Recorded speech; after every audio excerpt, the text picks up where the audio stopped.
अस्सलाम वालेकुम वरहमतुल्लाहि वबरकातुहू। और ए नबी सल्लल्लाहु अलैहि वसल्लम, मेरे बंदे अगर तुमसे मेरे मुतालिक पूछें तो उन्हें बता दो कि मैं इनसे करीब ही हूँ। पुकारने वाला जब मुझे पुकारता है तो मैं इसकी पुकार को सुनता और जवाब देता हूँ। इंसान के सामने अपनी ज़रूरियात के लिए हमें हाथ नहीं फैलाना चाहिए।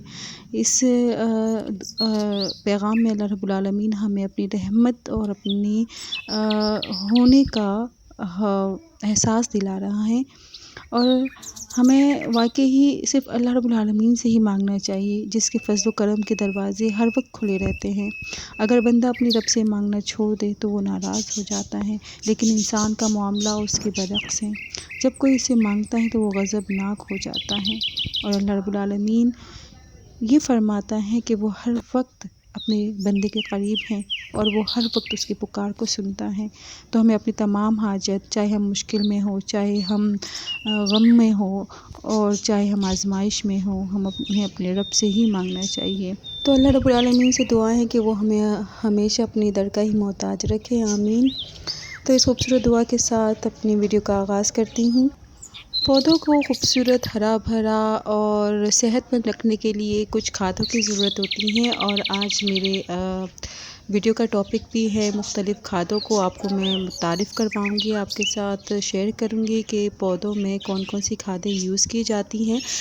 तो पौधों को नाइट्रोजन, पोटेशियम और फ़ॉस्फ़ोरस की बेहद ज़रूरत होती है, तभी ये इतने प्यारे प्यारे फूल खिलते हैं और ये हरे भरे पत्ते रहते हैं। तो पौधों को जिस तरह धूप, मिट्टी और पानी की ज़रूरत होती है, तो उन्हें कुछ खाने की भी ज़रूरत होती है, यानी कि खाद।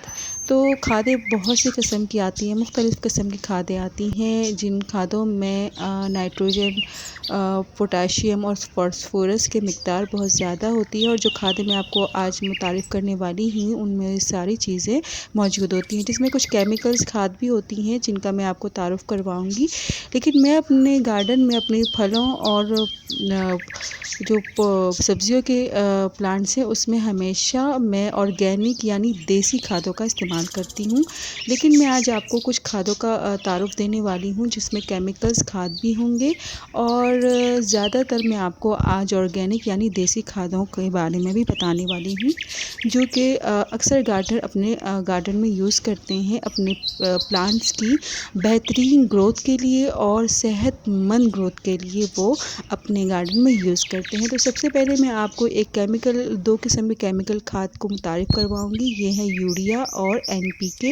ये केमिकल खाद हैं और इसमें भी नाइट्रोजन, पोटेशियम और फ़ॉस्फ़ोरस की मिक़दार काफ़ी मिक़दार में होती है।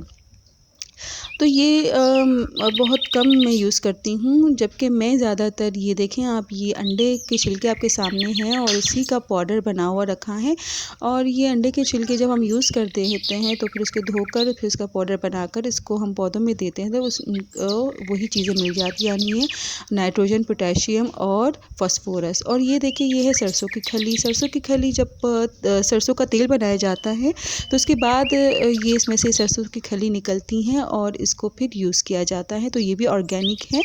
और ये है चाय की पत्ती। इसमें भी नाइट्रोजन, पोटेशियम और फ़ॉस्फ़ोरस की मिक़दार उसी तरह होती है जिस तरह केमिकल्स में होती हैं, लेकिन क्या है कि ये सारी चीज़ें ऑर्गेनिक होती हैं। ज़रूरी नहीं है कि पत्ती आप इस तरह इस्तेमाल करें। घर की जो पत्ती होती हैं, जो हम चाय बनाने के बाद फेंक देते हैं, उसको धोकर आप यूज़ कर सकते हैं। और ये है हमारे पास बोन मील। ये बोन मील यानी हड्डियों का चूरा, जी हाँ, ये भी हमारे प्लांट्स में बहुत से गार्डनर यूज़ करते हैं, और उसी में भी वही सारी चीज़ें मौजूद हैं, यानी पोटेशियम, कैल्शियम और नाइट्रोजन। तो अब यहाँ पे आप देख सकते हैं कि मेरे पास कुछ वेस्ट मटेरियल हैं। ये वेस्ट किचन वेस्ट है सारा, छिलके हैं अंडों के, सब्जियों के और फ्रूट्स के, और कुछ सूखे पत्ते हैं। इससे भी एक बेहतरीन खाद तैयार होती हैं। ये कैसे होती हैं, इसके लिए मैं सेपरेट वीडियो आपके लिए स्पेशली ज़रूर बनाऊंगी। मेरी वैसे भी कुछ खाद जो है वो अभी बनने के लिए इंशाल्लाह बनकर रेडी हैं। वो भी मैं जो रेडी मेरी तैयार जो हो चुकी हैं किचन चिकन वेस्ट से बनी हुई खाद वो मैं आपके ज़रूर शेयर करूँगी। बहुत ही मुफ़ीद है ये हमारे प्लांट्स के लिए और बहुत अच्छे तरीके से घर में ये तैयार हो जाती है। और इन सब में नाइट्रोजन, पोटाशियम और कैल्शियम और फास्फोरस सब कुछ इसमें मौजूद हैं। तो ये आप भी घर पे ज़रूर इसको तैयार करें इस तरह। तो अब ये आ गई है एक कॉमन सी खाद जो हर जगह मौजूद होती है, यानी गोबर की खाद, जो आपको नर्सरी में बआसानी मिल जाती हैं। और अगर आपके पास ये सारे झंझाल नहीं है, ये झंझट आपको नहीं रखनी, यानी कि आपको एगशेल नहीं एगशेल जो होता है यानी ये जो अंडों का छिलका इस्तेमाल नहीं करना, आपको किचन वेस्ट इस्तेमाल नहीं करना, आपको NPK, यूरिया, DAP, आपको ये सरसों की खली, जितनी खादें मैंने बताई आपको इस्तेमाल नहीं करनी है, तो आपके पास ये बेहतरीन ऑप्शन है कि आप गोबर की खाद अपने प्लांट्स में ज़रूर इस्तेमाल करें। गोबर की खाद में भी वो सारे न्यूट्रिएंट्स मौजूद हैं, यानी फास्फोरस, पोटाशियम और कैल्शियम, बहुत से न्यूट्रिएंट्स इसमें मौजूद हैं जो मैंने आपको दूसरी खादों में बताए हैं। तो आप इसे बआसानी घर में रख सकते हैं और अपने प्लांट्स में इस्तेमाल कर सकते हैं। तो इन तमाम खादों के हवाले से मैं एक सेपरेट वीडियो सबके लिए अलग अलग ज़रूर बनाऊँगी। तो उम्मीद है आपको मेरी ये वीडियो पसंद आई होगी, और पसंद आई होगी तो लाइक, शेयर एंड सब्सक्राइब कीजिए। अल्लाह हाफिज़, हैप्पी गार्डनिंग, अस्सलाम वालेकुम।